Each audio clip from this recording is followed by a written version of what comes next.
Hello everybody, here we are, hopefully. My name's Amy May Caswell. I may have met some of you before at Criw in 2019. So today I'm in my studio and I'm making a recording which hopefully is going to inspire and enable you to carry out your Criw workshop virtually whilst we're together, but not actually in the same room. So hopefully by now you should all have one of these kits which I've carefully made for you.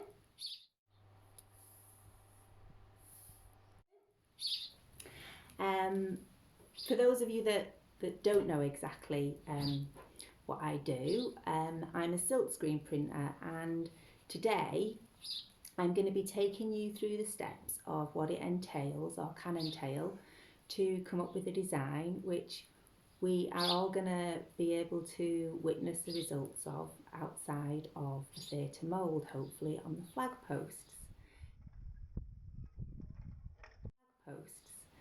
So let me go through your kit with you and we'll get started.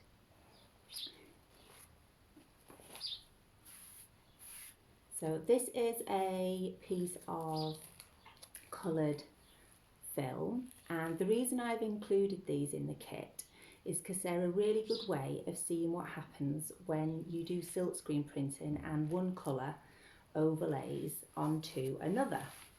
So these are really, there's some more inside which you've probably seen, these are really for you to play with and get a sense without printing how colour overlays work. So for example, this is my backing cloth on my print table.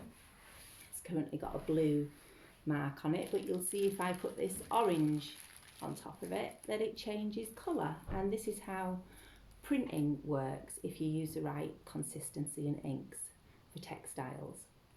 So I'm hoping that'll be something that'll really excite you. The first page is a copy from some work in progress for a design of mine, a repeat pattern.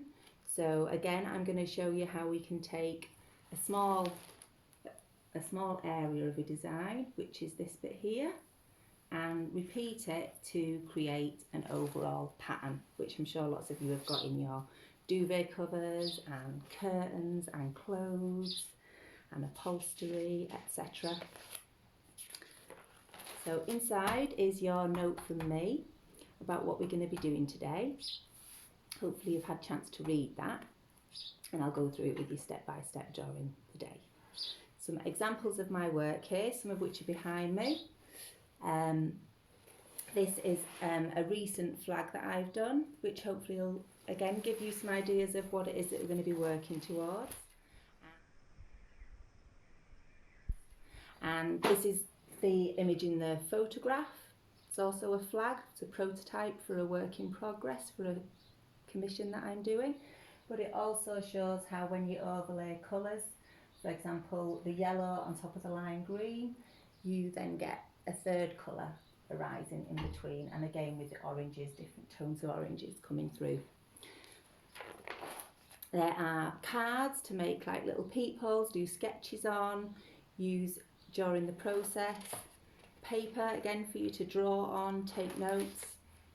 These are the packs that I've enclosed. So the idea is that you will take all of these out and be able to see again what happens when colours are laid on top of one another and mixed together, which I'm sure you're all aware of, but I just thought this was a really good way to be able to explore that.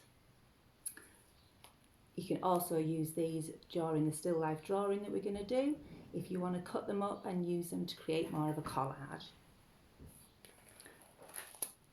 Nice different textured papers for you again to include in collage or to draw on, really nice to draw on coloured papers sometimes. Tracing paper, essential for repeating patterns. All of these items you can dismantle the books, reassemble them. I really want you to make them your own sketchbooks. It's so important to have a working sketchbook when you're doing a project, and this can feed into, you know, the rest of Criw or the rest of your projects that you're doing. it doesn't have to be so specifically isolated to this project. I've enclosed a couple of sheets from an interiors magazine just to give you some little inspiration and ideas for pattern making and repeat pattern making. Really important, graph paper. I don't know if you can see that right now, but again, you should have your kits. So lots of different graph papers for you to use, and this is the sticky back plastic that I refer to in the notes at the beginning. And again, for those of you that haven't worked with me before, this is a really great way of making a simple stencil for a silk screen print.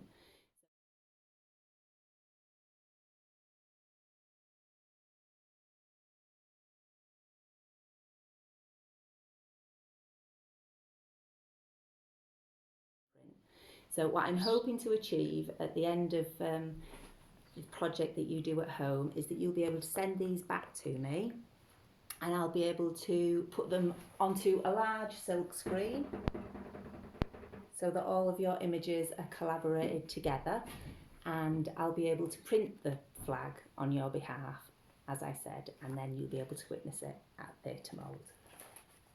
More graph paper for you to use so you don't feel limited.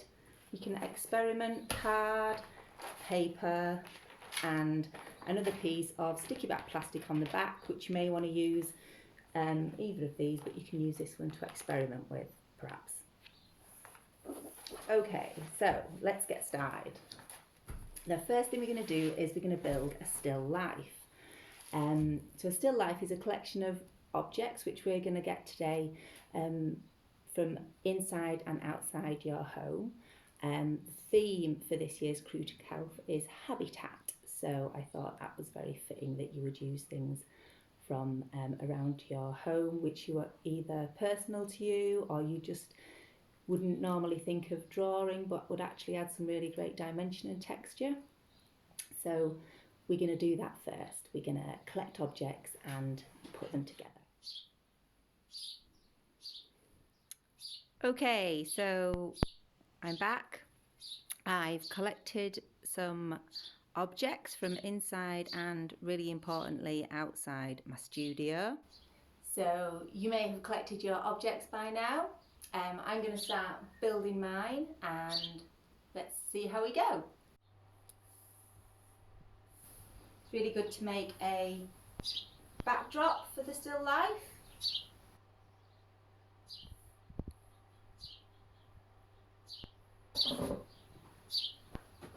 It's important to include some different levels, so a cardboard box is really useful.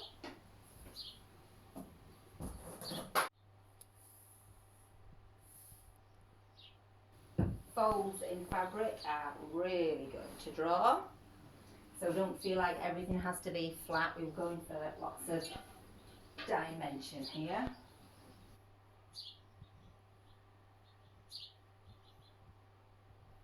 So here's some close-ups of the still life. I'm really happy with that and feel like I've got lots of potential there for interesting shapes and design. So let's get started.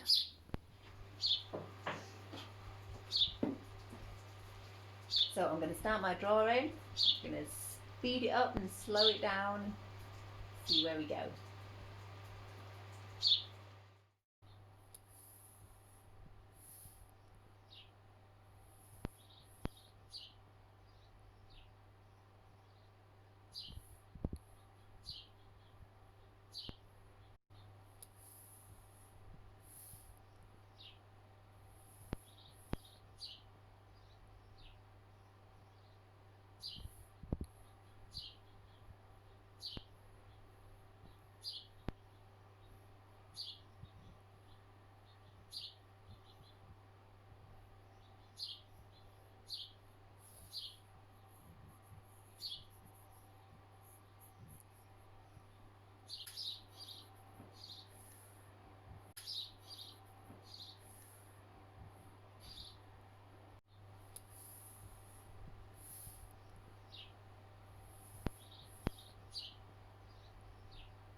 Paper first.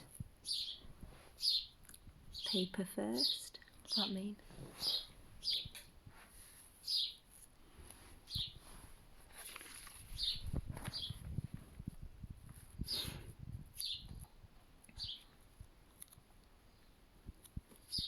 There.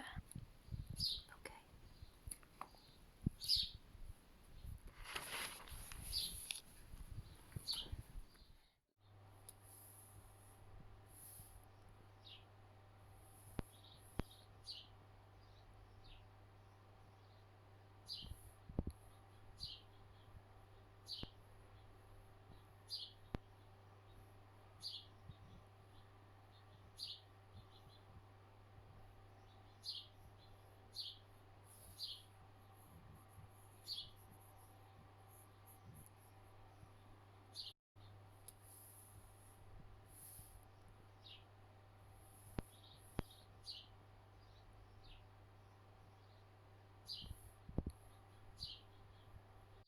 Hi, this is Bella. Hi. She's very kindly going to demonstrate the next step towards creating our motif, our repeating pattern. So, as you've previously seen, Bella's isolated this area from her drawing. If you just place that on top, Bella. And she's decided that she's going to create a butterfly reflection from this. Do you want to just demonstrate the area, Bella, that you thought? Yeah. So with this pattern, we're basically going to mirror it in a butterfly wing effect. Peel that over there. This is the angle that we're going for. Is it possible you can see? Get a bit closer on this, Ronnie. Yeah. So by doing this, we can demonstrate which side of the pattern she's going to be repeating. Go along the paper.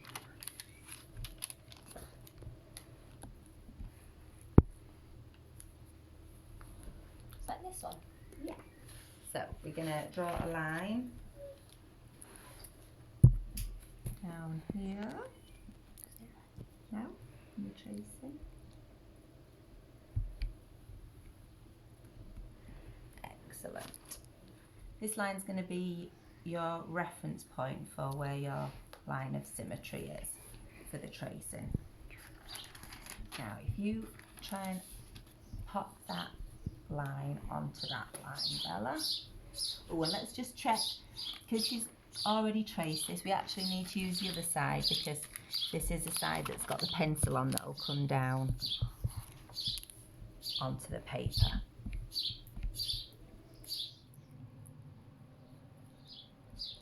I think. Yeah. Nah. The line must be straight. There. Okay, so we're going for a perfect line symmetry. Do you want you in this bit?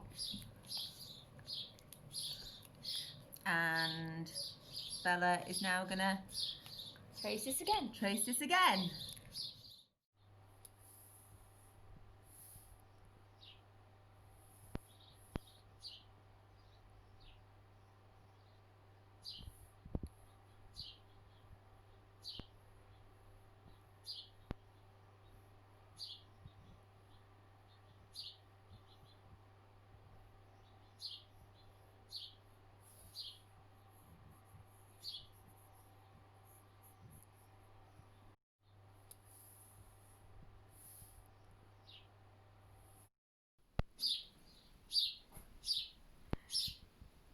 Here's Bella's current image after she's traced both sides.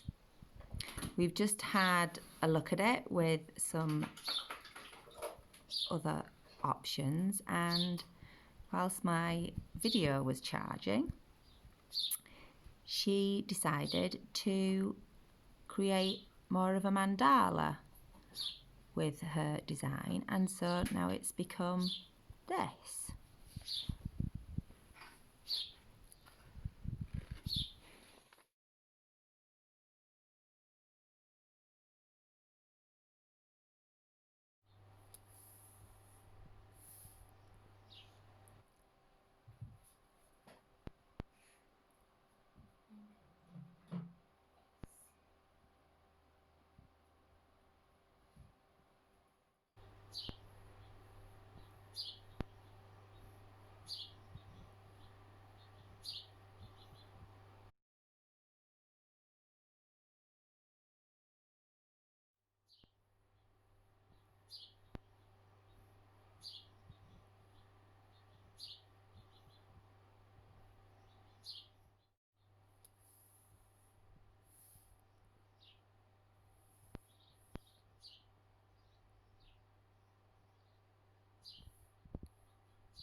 So, having demonstrated the way that the sticky back plastic is drawn onto and cut out, I'm just going to remind you of this finished result.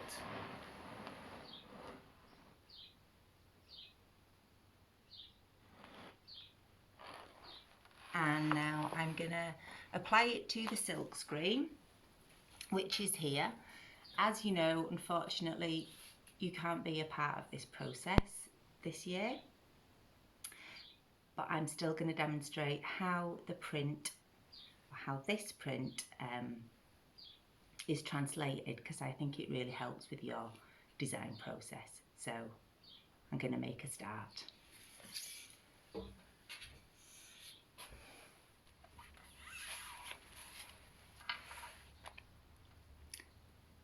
Okay, so this is going to take some time, so bear with me and we'll see how it's done.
I'm going to mask out the rest of this area because that prevents the ink from coming through, and I'm going to get some colour and some fabric, and I'm going to show you how I print.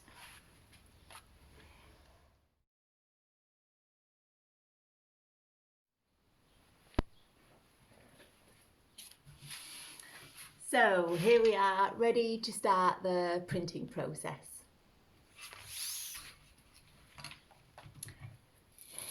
Placed the silk screen down onto my cloth.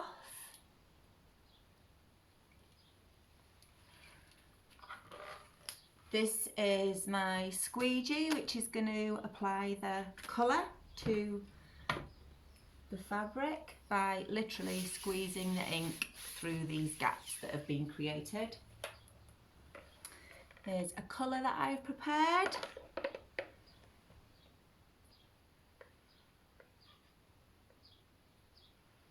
This is a textile printing binder with a concentrated colour applied to it, and once it's been ironed with heat it will be cured, washable. You can put it outside in the rain, good to go.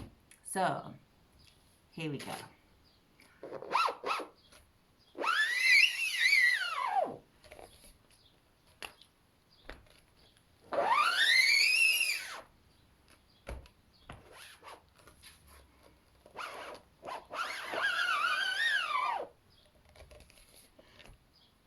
So I'm going to do 4 pulls because there's quite a lot of detail in this screen.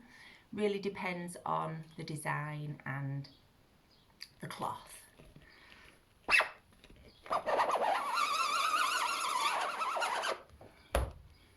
Just going to pull this off to clean it.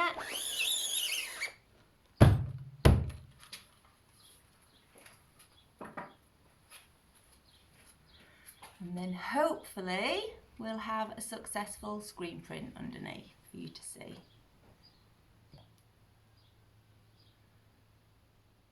Ta-da!